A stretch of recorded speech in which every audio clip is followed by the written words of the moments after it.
Did you know mini LED display is reserved only for 12.9-inch iPad Pro and not for the 11-inch model? Like this, there are many significant information Apple didn't tell you in their keynote. But don't worry, in this video I will reveal them all. And at the end of the video, I will share with you a power tip on where you can find the cheapest iPad Pro in the whole world. Let's dive in. We will start with the display. Apple talked about how great their Liquid Retina XDR display is, and they are actually very impressive. With 1:1 contrast ratio, 120Hz ProMotion, it's great for viewing and editing HDR photos, videos, and gaming. Apple also mentioned that the display features 1000 nits of full screen brightness and 1600 nits of peak brightness. But there is a catch. What was not said in the event was that it has 600 nits of maximum brightness. You may be confused with these stats, but what it means is this iPad keeps changing its brightness based on the surrounding light and the content you are watching on the iPad. Therefore, in regular use at home where lighting is dim, you might get a maximum of 600 nits. When you go out in direct sunlight, it may crank up to 1000 nits, and while watching HDR movies, it will go guns blazing at 1600 nits. This year's iPad came with massive storage, up to 2 TB. With that, the company officially highlighted the amount of RAM each iPad can have. 128 GB, 256 and 512 GB iPad will have 8 GB of RAM, whereas 1 TB and 2 TB iPad will be having 16 GB of RAM. Hence, if you want more RAM, you need to get 1 TB or above iPad models. Spend more to get more. That's the tagline Apple should use.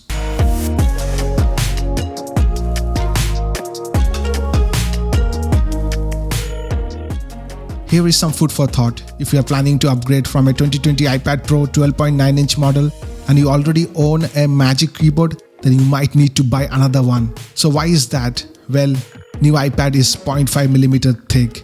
The extra half of a millimeter thickness means that the original Magic Keyboard won't close properly on the new model and you will need to buy a new one.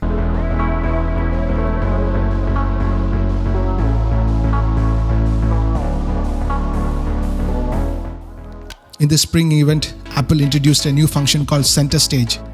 With the 12-megapixel ultra-wide true-depth camera, the new iPad Pro is able to center the user's image every time it's on a video call.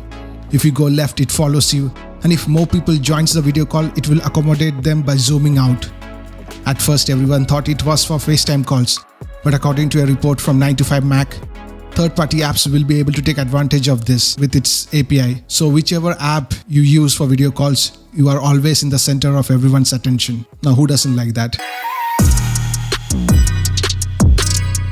iPad is known for its amazing sound quality. With 4 speakers, it has amazing wide soundstage and deeper bass. And this might sound that I am nitpicking, but when you are looking deeper into it, it turns out that Apple reduced the number of speaker holes in 2021 iPad Pro. With the 4th generation 2020 model, it has 17 holes in each speaker. The 5th generation has only 11. Of course, both of the iPad have 4-speaker audio, but we will have to see if fewer speaker holes means a less powerful sound. Congratulations, you made till the end of this video, and here comes the bonus tip. If you are looking to make a purchase for the new iPad Pro, then you need to be aware of the cost around the globe. iPad Pro base model is cheapest in the US at $799 and most expensive in Brazil at $1,939. Compared to us in India, it comes up to $952. That's 19% increase in cost. But this iPad may be one of the more reasonably priced Apple products in India. For context, iPhone 12 Pro Max, which cost around $1,099 is sold for $1,722 in India. That's a whopping 56% more than what's being sold in US. Let that sink in. By the way, if you want to know what other new products Apple released in their spring event, then click on the end screen to watch the super condensed version of the entire Apple event, and I shall see you there.